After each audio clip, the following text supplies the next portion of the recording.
आज की क्लास में मैथमेटिक्स में प्रश्नावली 4.1 का उदाहरण 1 करेंगे और प्रश्न जो बचा हुआ था 2 का सभी पार्ट वो कंप्लीट करेंगे। ठीक है, तो करते हैं शुरू। देखिए उदाहरण नंबर 1 है, निम्न स्थितियों को गणितीय रूप में व्यक्त कीजिए। देखिए क्वेश्चन नंबर 1 है, निम्न स्थितियों को गणितीय रूप में व्यक्त कीजिए। मतलब जो स्थिति दिया रहेगा उसको सिर्फ गणितीय रूप में व्यक्त कर देना है, यानी समीकरण बना के छोड़ देना है। देखिए क्या है, पहला क्वेश्चन है उदाहरण नंबर 1 का। क्या कह रहा है, जॉन और जीवंती दोनों के पास कुल मिलाकर 45 कंचे हैं। दोनों 5-5 कंचे खो देते हैं और अब उनका गुणनफल 124 है। हम जानना चाहेंगे कि आरंभ में उनके पास कितने कंचे थे। तो देखिए बात क्या है, यहाँ पर बोला जा रहा है कि जॉन और जीवंती 2 व्यक्ति है और दोनों व्यक्ति के पास कुल मिलाकर 45 गो कंचा है। ठीक है, तो इसमें से कोई एगो व्यक्ति के पास कितना है से पता नहीं ना, अपने पास है तो हम मान लेते हैं कि जॉन के पास x कंचा है। ठीक है, क्योंकि दोनों का मिला के 45 है। अब कोई एगो के, जॉन के या फिर जीवंती को कोई एगो व्यक्ति के बारे में पूछा जाए कि एगो कोई व्यक्ति लीजिए उसके पास बताइए कैगो है, तो अपना ना जान सकते हैं जो इसके पास कैगो है इसके पास कैगो है, तो उसके लिए हम x मान लेंगे। ठीक है, तो मान लेते हैं, यहाँ से हम हल शुरू करेंगे। लिखेंगे हल में, माना जॉन के पास, माना जॉन के पास कंचों की संख्या x है। ठीक है, तो हम मान लिए कि माना जॉन के पास कंचों की संख्या x है। तो जॉन के पास अगर कंचों की संख्या x है तो जीवंती के पास क्या होगा, तो जीवंती के पास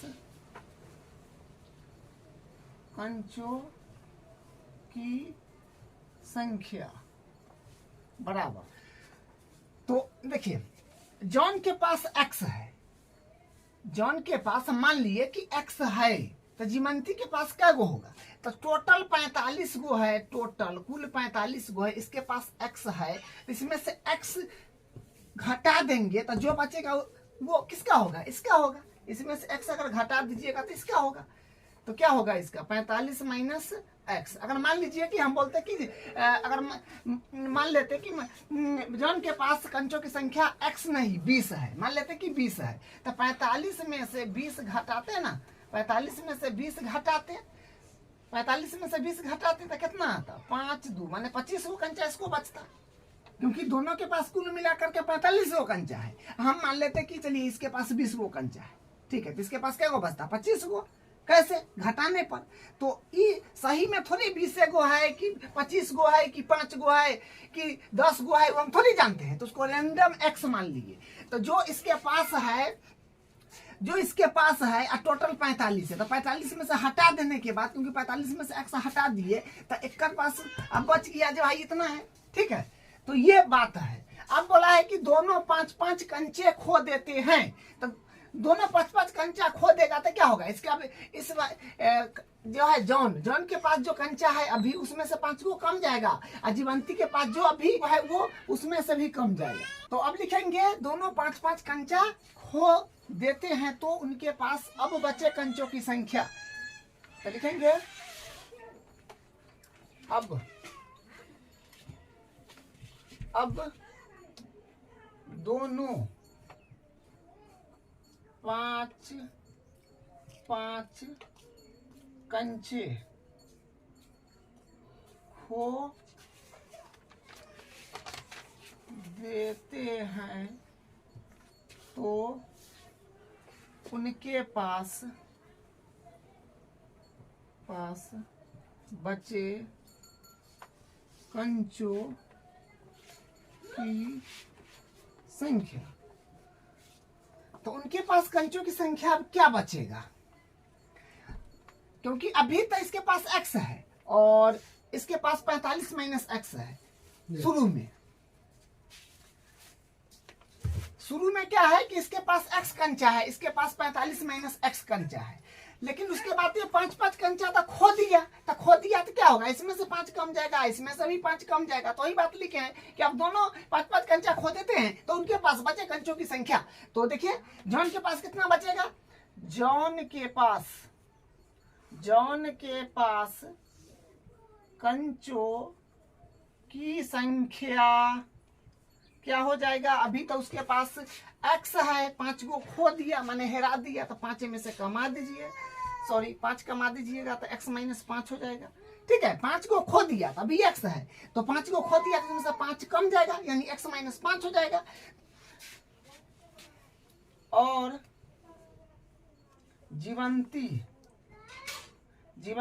के पास कंचों की संख्या, तो जीवंती के पास फिर क्या होगा, क्योंकि अभी तो उसके पास है 45 माइनस x, लेकिन 5 को ये खो दिया तो कितना होगा, तो इसको 45 में से 5 किया तो 40 माइनस x हो जाएगा। ठीक है, यहाँ पर ये बनेगा, यहाँ पर ये बनेगा।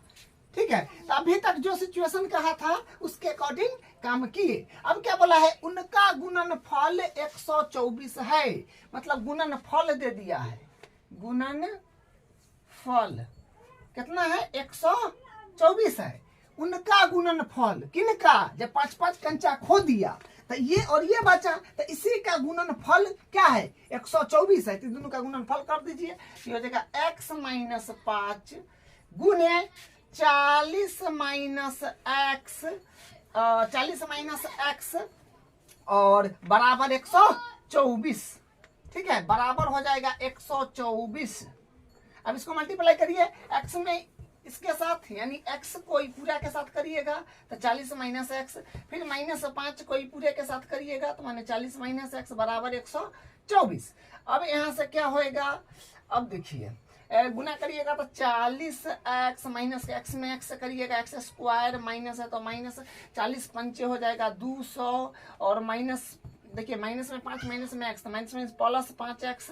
अब इसको क्या करेंगे, देखिए ई एक्स वाला और ई एक्स वाला है, ये दोनों वैल्यू जुड़ जाएगा, तो यहाँ से क्या हो जाएगा, यहाँ से बनेगा, सॉरी बराबर में भी 124 है ना। अब यहाँ से देखिए क्या होगा, एक पहले हम बड़ी घात वाला लिखते हैं जो एक्स स्क्वायर है, सिस्टमैटिक में करते जाएंगे, तो माइनस का एक्स स्क्वायर और ये प्लस का 40x और प्लस का 5x, तो यानी प्लस का 45x हो जाएगा, और यहाँ से माइनस का 20 है, 200 है ना, माइनस का 200, ये बराबर कितने हैं, इसको इसी तरफ ले लीजिएगा, तो प्लस में है तो माइनस में हो जाएगा 124, प्लस में इधर गया माइनस में हो जाएगा, बराबर 0 धर दीजिए। ठीक है, अब इधर कर देते हैं, देखिए यहाँ से क्या होगा, यहाँ से फिर बनेगा माइनस का एक्स स्क्वायर है तो एक्स स्क्वायर और प्लस का 45x, और ये हो जाएगा आपका माइनस माइनस प्लस हो जाएगा। ठीक है, तो जुड़ जाएगा माइनस माइनस प्लस, क्योंकि माइनस में 200 माइनस में 124, तो दोनों जुड़िएगा, माइनस में कितने हो जाएगा 4 2 3 324 हो जाएगा, बराबर 0 है तो 0। ठीक है, अब क्या काम करेंगे, देखिए जो आगे रहता है ना चर, उसमें माइनस हम लोग नहीं छोड़ते हैं, तो या तो सबको उस तरफ 0 को उस तरफ भेज दीजिए, या माइनस कन्वर्ट करा दीजिए, तो माइनस कन्वर्ट कराएंगे तो जो प्लस में होगा वो माइनस में, जो माइनस में होगा वो प्लस में हो जाएगा, तो माइनस में है तो ये प्लस में हो जाएगा, और ये प्लस में है तो माइनस में हो जाएगा, और ये माइनस में है तो प्लस में हो जाएगा, 324 बराबर 0। तो यही अपना जो है आंसर है। अपने में को क्या बोला था, निम्न स्थिति को गणितीय रूप में व्यक्त कीजिए, तो गणितीय रूप में व्यक्त कर दिए, नहीं पढ़ रह जाना है। अब इसका दूसरा पार्ट करते हैं। उदाहरण नंबर 1 का दूसरा पार्ट है, देखिए क्या कहता है, एक कुटीर उद्योग एक दिन में कुछ खिलौने निर्मित करता है, प्रत्येक खिलौने का मूल्य रुपयों में 55 में से एक दिन में निर्माण किए गए खिलौनों की संख्या को घटाने से प्राप्त संख्या के बराबर है। किसी एक दिन कुल निर्माण लागत 750 रुपया थी। हम उस दिन निर्माण किए गए खिलौनों की संख्या ज्ञात करना चाहेंगे। देखिए क्वेश्चन क्या है, एक बार समझने का प्रयास करते हैं। एक कुटीर उद्योग है, मतलब मान लीजिए कि कोई एक उद्योग है, फैक्ट्री है, उसमें कुछ खिलौना निर्मित होता है। ठीक है, उसमें कुछ खिलौना निर्मित हो रहा है, और प्रत्येक खिलौना का जो मूल्य होगा ना, प्रत्येक क्या लिखा है, प्रत्येक खिलौना का मूल्य 55 में से एक दिन में निर्माण किए गए खिलौना की संख्या को घटाने से प्राप्त होता है। मतलब प्रत्येक खिलौना का कीमत, मतलब हर एक खिलौना का कीमत का रुपया होगा। वो कैसे पता चलेगा? 55 में से एक दिन में जितना खिलौना निर्माण किया गया होगा उसकी संख्या को घटाने से प्राप्त होता है। तो ये बात आपको जानना होगा ना कि एक दिन में कितना खिलौना उस फैक्ट्री में बनता है, ये तो नहीं जानते हैं। अगर वो जान जाएंगे तो क्या करेंगे? 55 में से उतना को घटा देंगे तो अपने पास क्या होगा, पता चल जाएगा। तो ये बात मानना पड़ेगा, हम लोग मान लेंगे कि माना एक दिन में निर्माण किए गए खिलौना की संख्या x है, ठीक है, क्योंकि हम जानते थोड़ी है कि कितना खिलौना बन रहा है और इसमें दिया नहीं है, तो मानेंगे। तो यहाँ से हल शुरू कर रहे हैं, तो लिखेंगे माना एक दिन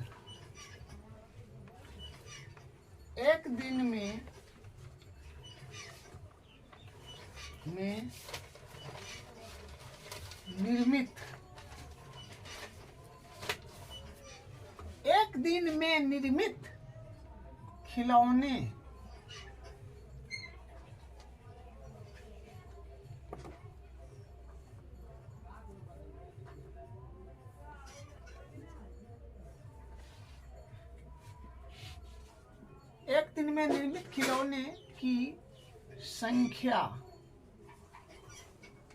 बराबर x। ठीक है, तो हम मान लिए कि माना एक दिन में निर्मित खिलौने की संख्या x, ठीक है, क्योंकि मालूम नहीं था ना, इसमें दिया हुआ था तो मान लिए।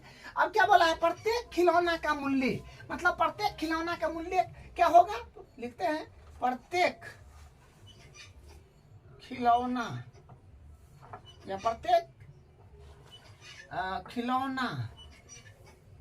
खिलौना का मूल्य क्या होगा? देखिए सिचुएशन दिया है, प्रत्येक खिलौना का मूल्य, देखिए लाइन को थोड़ा सा ध्यान समझिएगा, प्रत्येक खिलौना का मूल्य 55 में से एक दिन में निर्माण किए गए खिलौना की संख्या को घटाने से प्राप्त होगा। मतलब प्रत्येक खिलौना का मूल्य क्या होगा? 55 में से, तो 55 में से एक दिन में जो निर्माण हुआ है खिलौना वो x है, तो इसको 55 में से घटा दीजिए।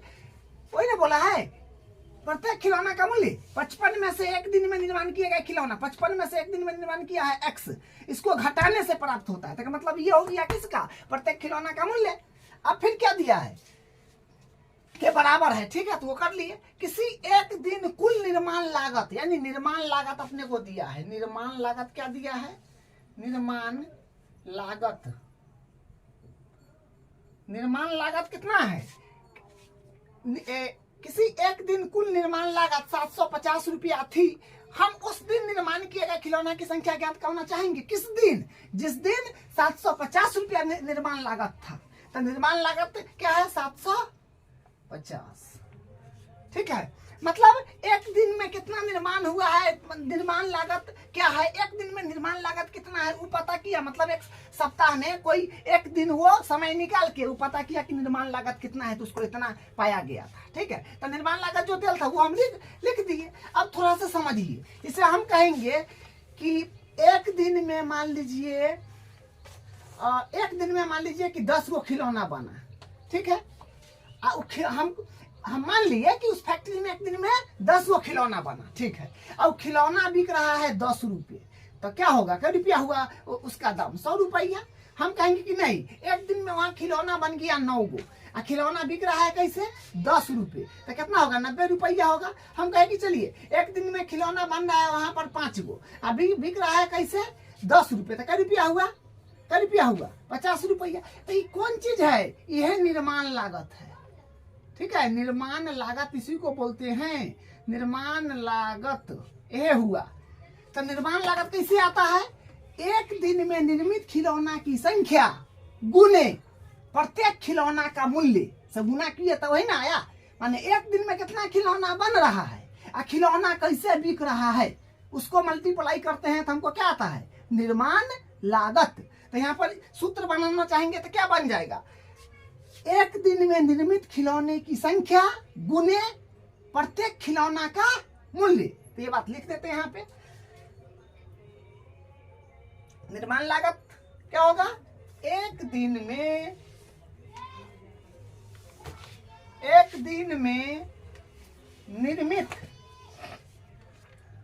खिलौने, एक दिन में निर्मित खिलौने की संख्या गुने प्रत्येक खिलौना का मूल्य।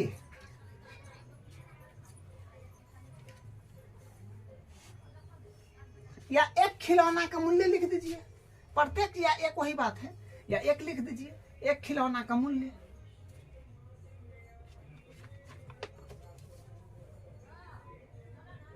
एक खिलौना का मूल्य, ठीक है। तो ये सूत्र बन जाएगा, ठीक है।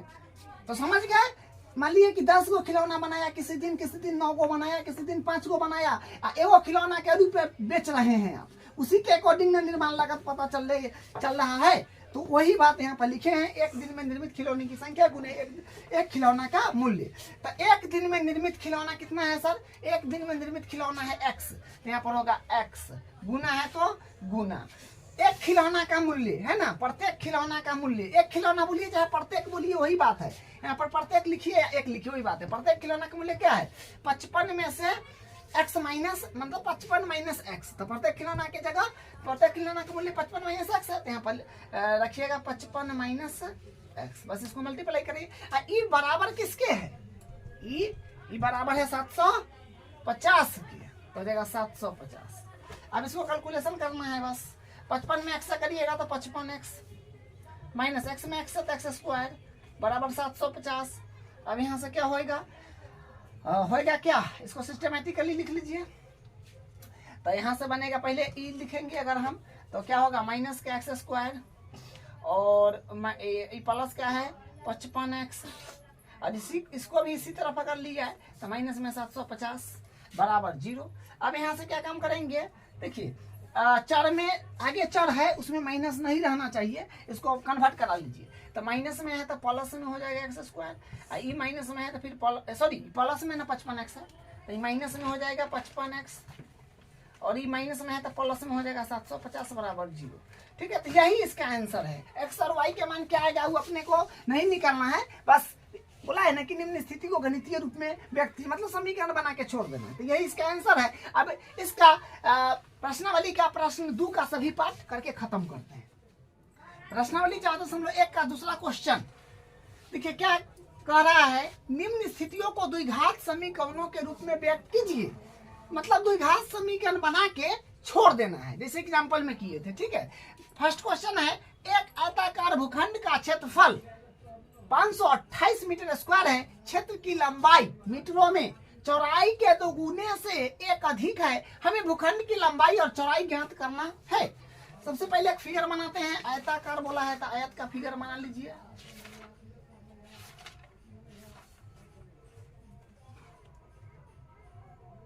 यहां से हल है, ठीक है। क्षेत्रफल बोला है ना, क्षेत्रफल क्या बोला है? 528 मीटर स्क्वायर, तो ये क्षेत्रफल हो गया। ठीक है, और क्या बोला गया है? क्षेत्र की लंबाई चौड़ाई के 2 गुने से। अच्छा, क्षेत्र की जो लंबाई होगा ना, क्षेत्र की लंबाई क्या होगा? चौड़ाई के 2 गुना से 1 अधिक है, तो लंबाई चौड़ाई पर डिपेंड हो गया ना। बोला ना कि क्षेत्र की लंबाई जो है चौड़ाई के 2 गुना से, तो चौड़ाई अगर मान लीजिए ये चौड़ाई है, इसको अगर x मान लेते हैं तो इसके 2 गुना, मतलब इसका लंबाई बोला है ना, लंबाई चौड़ाई के 2 गुना से, तो चौड़ाई कितना है? x है, तो मैं 2 गुना करिए, 2 में x, 2 में x में 2 से गुना करिएगा तो 2x, 2 गुना से 1 अधिक है तो प्लस 1 कीजिएगा तो ये चौड़ाई हो गया। यहाँ पर लिख देते हैं, माना चौड़ाई बराबर x मीटर है। हम मान लिए कि माना चौड़ाई बराबर x मीटर है, तथा लंबाई क्या होगा? लंबाई तो चौड़ाई पर डिपेंड है ना। बोला है ना कि क्षेत्र की लंबाई चौड़ाई के 2 गुना से 1 अधिक है, तो चौड़ाई के 2 गुना, तो चौड़ाई x से में 2 गुना करिएगा तो 2x, 1 अधिक मतलब 1 जोड़ दीजिएगा, तो इतना मीटर ही हो गया। ठीक है, इतना मीटर। अब क्षेत्रफल का बात चल रहा है, तो क्षेत्रफल, तो आयत का क्षेत्रफल क्या होता है? लिख लीजिए, आयत का क्षेत्रफल आयत का क्षेत्रफल क्या होता है? तो होता है लंबाई गुने चौड़ाई। ठीक है, लंबाई कितना है अपने पास? x है, तो x गुने चौड़ाई कितना है? तो ये है 2x प्लस 1। ये लंबाई गुने चौड़ाई मतलब आयत का क्षेत्रफल लंबाई गुना चौड़ाई, जो वैल्यू था पुट कर दिए। अब यहाँ पर क्या है, इसका क्षेत्रफल किसके बराबर है? 528 के। तो इधर बराबर में इधर लिख लीजिए, चाहे इधर लिख लीजिए, उल्टी साइड चाहे सीधी साइड, जिन्हें लिखना है लिख लिया, हम इधर लिख देते हैं, क्योंकि समीकरण में इधर बराबर में कुछ रहता है ना, तो देखने में थोड़ा अच्छा लगता है और बनाने में लगता है जो आसान है क्या। तो इसी तरह से कर दिए हैं। अब देखिए इसको मल्टीप्लाई करिएगा तो 2 में x तो 2x स्क्वायर और यहाँ से प्लस x और बराबर 528। अब इसको क्या काम करिए, हाँ इसको इसी तरफ ले लीजिए, मानक रूप में बनाना है, समझे। तो 2x स्क्वायर प्लस का x माइनस का 528 बराबर 0, ये मानक रूप में बन गया। अब x का मान y का मान क्या आएगा वो अपने को नहीं बताना है, बस द्विघात समीकरण के रूप में व्यक्त कर दिए, बात खत्म। ये इसका आंसर है। इसका दूसरा पार्ट है, दो क्रमागत धनात्मक पूर्णांकों का गुणनफल 306 है, हमें पूर्णांक को ज्ञात करना है। देखिए क्रमागत का मतलब क्या होता है? क्रम में लेना है, समझे। अब आप पूर्णांक मतलब जानते हैं ना, पूर्णांक जो होता है वो इस प्रकार का होता है, ये संख्या रेखा है, यहाँ पर 0 होता है, इस तरफ 1 2 3 इस तरह अनंत तक जाता है, इस तरफ -1 -2 -3, इसी को पूर्णांक बोलते हैं। लेकिन यहाँ पर कंडीशन लगा है कि धनात्मक पूर्णांक की बात करना है, तो यानी इधर का पार्ट होगा, ठीक है, इधर का हिस्सा लेना पड़ेगा। क्रमागत का मतलब होता है कि क्रम में लेना है। जैसे कि ना है, अगर मान लीजिए हम 5 से मान लीजिए लेंगे उसमें, तो 5 के बाद 6 लेना पड़ेगा, फिर 7 लेना पड़ेगा, मतलब क्रम में इसे जाएंगे। अगर मान लीजिए हम कहेंगे 50 से ले रहे हैं तो 50 51 52 क्रम हुआ। अब अगर मान लीजिए 50 से ले रहे हैं, 50 के बाद एक लिख देंगे 52 55, ये क्रम कहाँ है? क्रम का मतलब एकदम संख्या बीच में छूटना नहीं चाहिए, समझे। तो वही बात है। और इसी में आपको इस प्रकार का भी क्वेश्चन पूछ सकता है कि दो धनात्मक समपूर्णांक, तो धनात्मक समपूर्णांक जना ही बोल दिया तो सम संख्या होता है 2 4 6 8, क्रम में बोलेगा तो क्रम में लेना है। इसमें कितना कितना का गैप है उतना उसमें x मानेंगे तो उसमें उतना जोड़ के बढ़ जाते हैं। अगर मान लीजिए विषम बोलेगा तो होता है 1 3 5 7, क्रमे में बोलेगा, ठीक है। लेकिन अभी बात चल रहा है दो क्रमागत धनात्मक पूर्णांक का, धनात्मक पूर्णांक क्रम में लेना है। तो पहला क्या होगा सर, अपने को थोड़ी मालूम है, धनात्मक पूर्णांक तो अनंत होता है, कौन वाला लिया है 2, क्योंकि कोई दो धनात्मक पूर्णांक लेवे ना किया होगा, कौन लिया है कहाँ से लिया है से अपने को पता नहीं ना है, तो उसको मान लेंगे। तो लिखेंगे माना पहली धनात्मक पूर्णांक x, ठीक है, माना पहली धनात्मक पूर्णांक x है। हम मान लिए कि माना पहली धनात्मक पूर्णांक x है, क्योंकि अपने को थोड़ी पता था कि दो क्रमागत धनात्मक पूर्णांक, क्रमागत का मतलब क्रम में, कहाँ से दो धनात्मक पूर्णांक उठाए क्रम कहाँ से अपने को पता थोड़ी है, क्योंकि धनात्मक पूर्णांक अनंत होता है, ठीक है। तो हम मान लिए कि माना पहली धनात्मक पूर्णांक x, इसी तरह से क्वेश्चन हमको स्टार्ट करना है, ठीक है। सम वाला पूछे विषम वाला पूछे, क्रम में जो भी पूछे उसी तरह से करना है। तो पहली मान लिए x था, दूसरी क्या होगा, तथा दूसरी धनात्मक पूर्णांक, अब दूसरी क्या होगा, दूसरी में क्या करेंगे। देखिए धनात्मक पूर्णांक जैसे मान लीजिए कि यहाँ से हम 5 से मान लीजिए ले लेते, तो 5 के बाद 6 होता है, फिर 7 होता है, तो एक जोड़ जोड़ के आगे बढ़ रहा है, समझे, पैटर्न को देख रहे हैं। जैसे मान लीजिए 50 से लेते तो 51 पर जाने के लिए एक जोड़ना पड़ता, फिर 52 पर जाने के लिए एक जोड़ना पड़ता। तो धनात्मक पूर्णांक क्रम में लेने के लिए एक एक प्लस होके आगे बढ़ रहा है। तो यहाँ पर x है, अगर मान लिया कि नहीं, हम मान लेते कि नहीं चलिए, यहाँ पर एक पहला धनात्मक पूर्णांक जो है ना वो है 50, तो दूसरा क्या लिखते हैं, 51 लिखते हैं ना, कैसे 50 में एक जोड़ के, तो उसी प्रकार यहाँ पर x माने हैं तो x में एक जोड़ के लिखेगा तो x + 1 हो जाएगा। तो दूसरी धनात्मक पूर्णांक क्या होगी, x + 1 हो जाएगा, ठीक है। बस ये बात तो समझ गए। अब कह रहा है कि गुणनफल 306 है, किसका, इसका और इसका, दोनों धनात्मक पूर्णांक का गुणनफल 306 है। प्रश्न से क्या कहा है, गुणनफल क्या है 306। तो गुणनफल कितना दिया है 306 है ना, गुणनफल 306। तो लिख दिया कि गुणनफल बराबर 306। तो किसका, ये दोनों संख्या का, तो जो है x, और गुणनफल मतलब दोनों का गुना करना होगा, तो इंटू x प्लस 1, ये किसके बराबर है 306 के, मल्टीप्लाई कर दीजिए सिंपल। तो x में x से करिएगा तो हो जाएगा x स्क्वायर प्लस x को 1 से करिएगा तो x आ जाएगा बराबर में 306। इसको भी इसी तरफ अगर ले लीजिएगा तो आएगा x स्क्वायर प्लस x बराबर कितना रहेगा, तो माइनस में हो जाएगा 306 बराबर 0। तो ये भी हम कर दिए द्विघात समीकरण के रूप में, ठीक है, द्विघात समीकरण के रूप में हो गया है। यही इसका आंसर है। इसका अगला पार्ट कर, इसका तीसरा पार्ट है, देखिए क्या कह रहा है, रोहन की माँ उससे 26 वर्ष बड़ी है, उनकी आयु वर्षों में का गुणनफल अब से 3 वर्ष पश्चात 360 हो जाएगी। हमें रोहन की वर्तमान आयु ज्ञात करनी है। देखिए क्या है कि रोहन की माँ उससे 26 वर्ष बड़ी है, मतलब रोहन की माँ जो है 26 वर्ष बड़ी है, किससे, रोहन से। तो रोहन की आयु मालूम रहेगा तब ना, इसमें 26 वर्ष इनको बढ़ा देंगे तो मान लेंगे रोहन की वर्तमान आयु x वर्ष, ठीक है। तो यहाँ पर लिखेंगे माना रोहन की वर्तमान आयु x वर्ष है। देखिए इसमें हम क्या करते हैं, आयु वाला प्रश्न है, इसमें कॉलम बना लेते हैं, ठीक है। दो व्यक्ति है, एक रोहन है और एक उनकी माँ है, तो कॉलम बना लीजिए। तो यहाँ होगा पहले रोहन, उसके बाद है उनकी माँ, ठीक है। तो इसमें सबसे पहले हम लोग क्या लिखते हैं, वर्तमान आयु, उसके बाद क्या लिखते हैं, क्वेश्चन के अकॉर्डिंग जो दिया होगा वो लिखेंगे। तो वर्तमान आयु में क्या करेंगे, x मान लेंगे।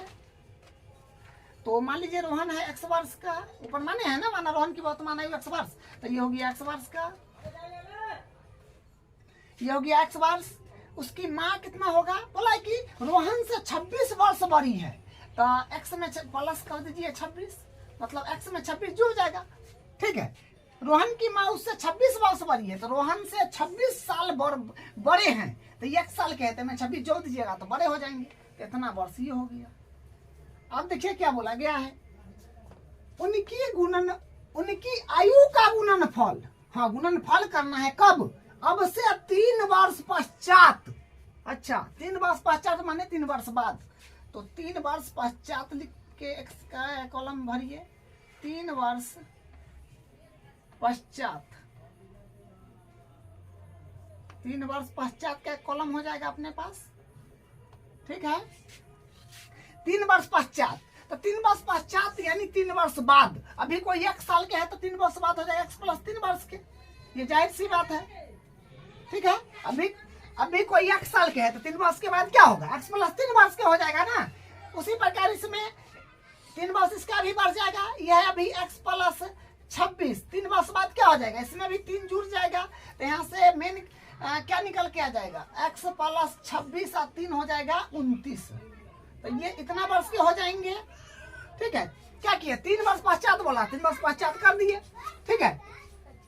तो इसमें 3 वर्ष पश्चात हम कर दिए। अब क्या बोला, उनकी गुणनफल, उनके गुणनफल कब, 3 वर्ष पश्चात वाला, तो इसका गुणनफल जो होगा 360 के बराबर होगा। तो यहाँ से लिखेंगे प्रश्न से गुणनफल क्या है, गुणनफल है 360।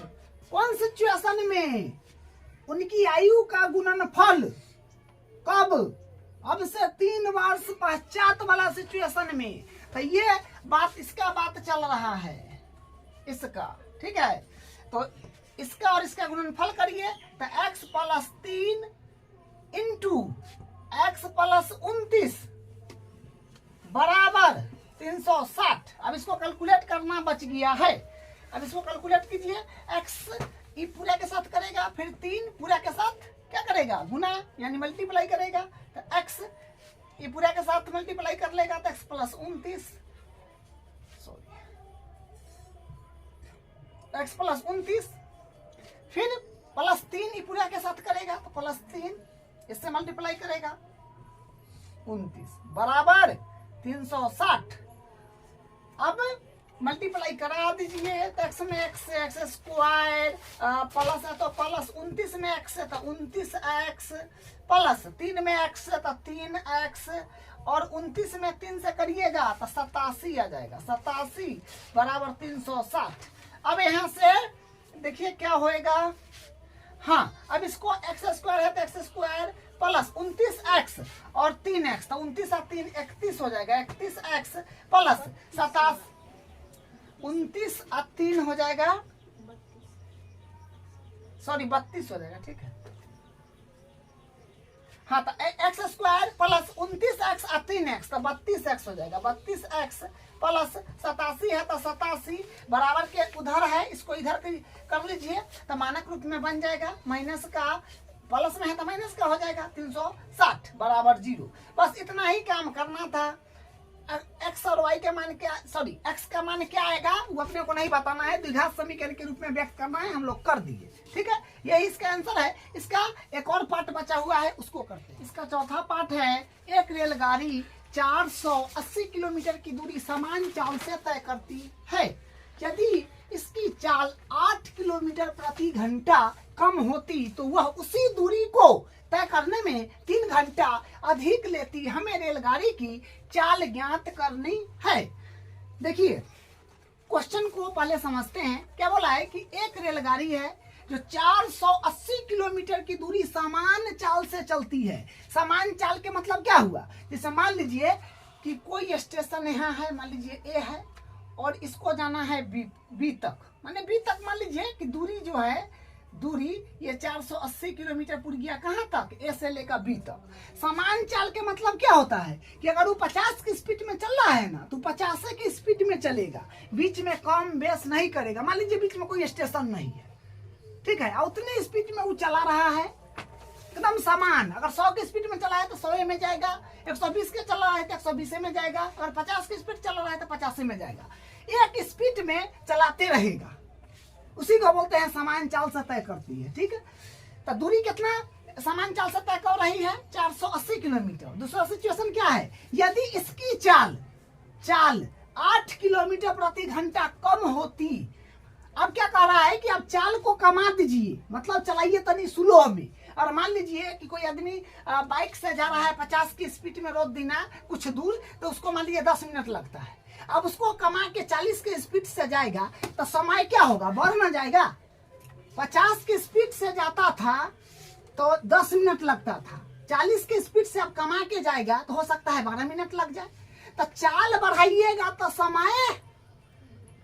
समय जो होगा वो कम लगेगा, समझे। और चाल को जो कम कीजिएगा, चाल यहाँ पर क्या है, चाल ज्यादा है, चाल ज्यादा तो समय कम, चाल कम तो समय ज्यादा। ठीक है, चाल बढ़ाइएगा तो समय कम लगेगा, चाल के कम कर दीजिएगा तो समय बेसी लगेगा, जाहिर सी बात है। तो इसी कॉन्सेप्ट के अकॉर्डिंग हम लोग काम करेंगे। ठीक है, तो हाँ, लेकिन अब देखिए फिर से एक बार क्वेश्चन पढ़ते हैं। एक रेलगाड़ी 480 किलोमीटर की दूरी समान चाल से चलता है। दूरी जान गए कहते हैं 480 किलोमीटर।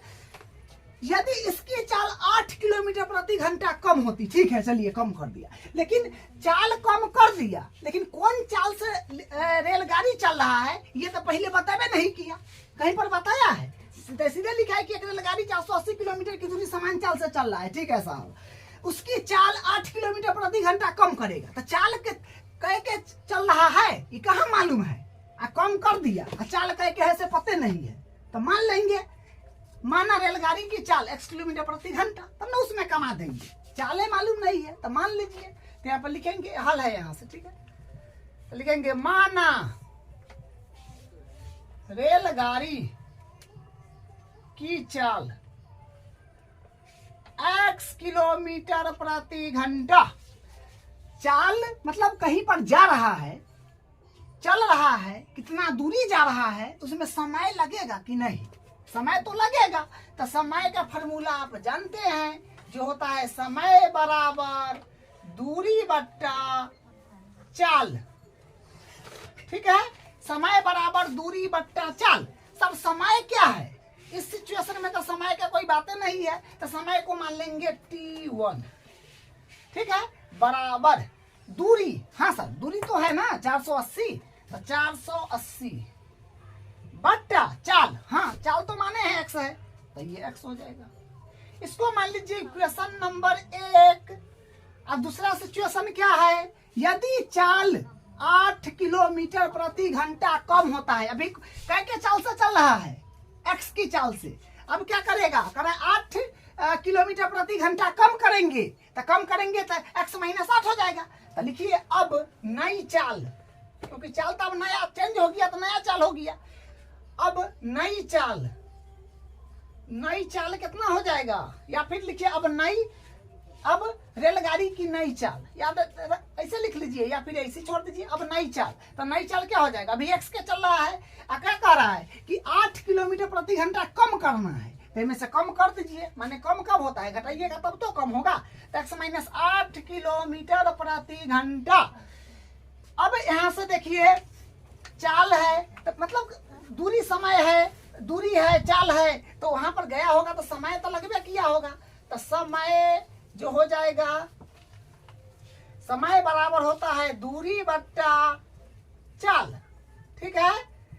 समय कितना नहीं मालूम, समय को यहाँ पर t2 ले लीजिए, ठीक है। दूरी तो जानते हैं फिक्स है 480 बट्टा, और क्या बोलते हैं चाल ये रहा ना जो है x माइनस 8, क्योंकि चाल कम किया है तो नया चाल ये हो गया 8 माइनस x, तो ये हुआ t2 बराबर, ठीक है। इसको मान लीजिए इक्वेशन नंबर 2, ठीक है। देखिए यहाँ पर मेन बात क्या है कि यहाँ पर ये मेन बात है कि समय में रिलेशन दिया है, समझे, समय में संबंध है, समय में रिलेशन है, उसी के अकॉर्डिंग ये क्वेश्चन बनेगा, थोड़ा इत्मीनान से समझिएगा। अब यहां से करते हैं शुरू, चलिए देखिए वहां पर है t1 और यहाँ पर है, सॉरी एक मिनट पहले समझ लेते हैं, यहाँ पर क्या है, समान चाल से चल रहा है, मतलब जो चल रहे x के चाल से चल रहा है, तो समय क्या है t1 है। यहाँ पर तनी चाल को क्या किया है, चाल को थोड़ा सा कम कर दिया है, तो समय ये क्या हो गया, ज्यादा हुआ। बताए ना भाई यहाँ पे कि समय के जना ही, सॉरी चाल को जना ही कम कीजिएगा तो समय क्या हो जाएगा, चाल को कम कीजिएगा तो समय ज्यादा हो जाएगा, और चाल को अगर बढ़ाइएगा तो समय क्या होगा, कम लगेगा। तो इस समय कम है, इस समय क्या है, ज्यादा है, क्योंकि ये चाल को कमा दिया था, तो इस समय ज्यादा है, इस समय कम है, ठीक है। ये बात समझ गए। लिखेंगे चूंकि t2 बराबर t1 क्या बोला है, 8 किलोमीटर प्रति घंटा चाल को अगर कम करते हैं तो वह उसी दूरी को तय करने में 3 घंटा अधिक लेता है, तो इसमें +3 कर दीजिए, तो अब दोनों क्या हुआ, बराबर हो गया, ठीक है। बोला ना 3 घंटा कम लेता है, तो इसमें पहले वाले समय में +3 किए, क्योंकि चाल कम हुआ तो 3 घंटा ज्यादा लगा, तो इसमें 3 घंटा बढ़ा दिए, तो दोनों अब क्या हुआ, बराबर हो गया, यही समझना था यहाँ पर भी। अब बस मान पुट कर दीजिए, t2 कितना है सर, t2 है 480 बट्टा x माइनस 8, जो है वही ना लिखे हैं, t2 का वैल्यू ये है समीकरण 2 में, ठीक है। 480 बट्टा x माइनस 8 बराबर t1 कितना है, t1 है 480 बट्टा x +3, ठीक है। अगर आप इसको समीकरण मानना चाहे तो मान सकते हैं, समीकरण अगर आप मानना चाहे तो इसको मान सकते हैं, कितना मान लीजिए समीकरण 3, ठीक है। नहीं मानिएगा तो बस सीधे नॉर्मल चल भाई जाइए, कोई दिक्कत नहीं है। आज मान जैसे पुट किया तो लिख दीजिए कि समीकरण 1 व 2 से मान समीकरण 3 में रखने पड़ते हैं, यहाँ पे लिख दीजिए समीकरण 1 व 2 से मान समीकरण 3 में रखने, और ये बात लिख दीजिए, तो नॉर्मल चलाते आइए, उससे कोई फर्क नहीं पड़ेगा, ठीक है। अब यहां से देखिए क्या होएगा, 480 बट्टा x माइनस 8 बराबर, यहां से आप कॉमन लीजिए 3, ठीक है। 3 कॉमन लेंगे तो यहाँ पर आएगा 3 इकाई 3 3 छक 160 आ रहा है, ठीक है। हाँ 160 आएगा बटा x, 3 कॉमन में चला गया तो 1 बचेगा। ठीक है, 3 कॉमन में चला गया तो यहाँ पर 1 बचेगा ना। अब देखिए क्या करेंगे, अब यहाँ से हाँ 3 सही काट लीजिए तो ये कट जाएगा आपका 160 मारते हैं तो यहाँ से क्या हो जाएगा 160 बट्टा x माइनस 8।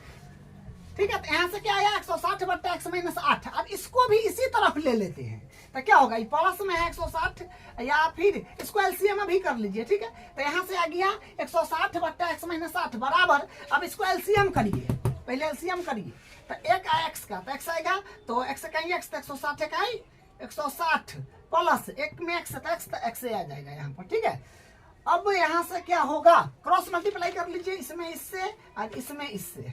ठीक है, तो देखिए क्या आएगा, तो इसमें करते हैं तो 160 x बराबर और इसमें इससे फिर करिएगा तो क्योंकि देखिए x से पहले ही पूरा में करिएगा तो 160 x और प्लस x स्क्वायर फिर माइनस 8 से पूरा में करिएगा तो माइनस का हो जाएगा ना, क्योंकि माइनस में 8 है तो 16 8 होता है 128 यानी 1280 हो जाएगा और प्लस माइनस माइनस 8x। ठीक है, अब यहाँ पर क्या कीजिए, अब इस सब को इसी एक के तरफ ले लीजिए और एक बात देखिए यहाँ से ये दोनों कट रहा है। ठीक है, ये दोनों कट रहा है क्योंकि सेम बात है, बराबर की इधर इधर इसलिए कट जाएगा। या फिर नहीं कटना चाहेंगे तो इसको इस तरफ लाइएगा तो ई तो एडिटेड रहेगा, ई प्लस में है तो माइनस में आएगा तो इतना वह चीज मतलब इतना माइनस इतना तो दोनों बराबर है तो फिर जीरो ना आएगा, या फिर काट लीजिए बराबर बात है। तब यहाँ से क्या होगा सबको इस तरफ ला रहे हैं, या फिर नहीं लाइएगा तो कोई बात नहीं, इधर काटिए इसको जीरो मान लीजिए और इधर क्या है एक्स स्क्वायर माइनस का एक्स स्क्वायर माइनस का, हाँ पहले इसको लिख देते हैं। ठीक है, इसी में हेल्प कर रहे हैं क्योंकि बराबर को उधर इधर हम नहीं ले जा रहे हैं, एक्स स्क्वायर यहाँ सही लिख दिए, अब इसको पहले लिख देते हैं इसको इन्हें लिख देते हैं। ठीक है, उस ऐसे करने से क्या होगा मानक रूप में हो जाएगा तो एक्स स्क्वायर है तो एक्स स्क्वायर और माइनस का 8x और उसके बाद माइनस का है 1280। ठीक है, तो यहाँ से आप ऐसे कर लीजिए एक्स स्क्वायर माइनस का 8x माइनस का 1280 और ये बराबर में इधर जीरो दीजिए तो यही इसका आंसर है। x का मान क्या आएगा वो अपने को नहीं बताना है द्विघात समीकरण के रूप में। ठीक है, तो x का मान क्या आएगा वो अपने को नहीं बताना है, द्विघात समीकरण के रूप में व्यक्त करके छोड़ देना है। तो यही अपना आंसर है और प्रश्नावली 4.1 कंप्लीट हो गया। अगले क्लास में नई प्रश्नावली शुरू करेंगे।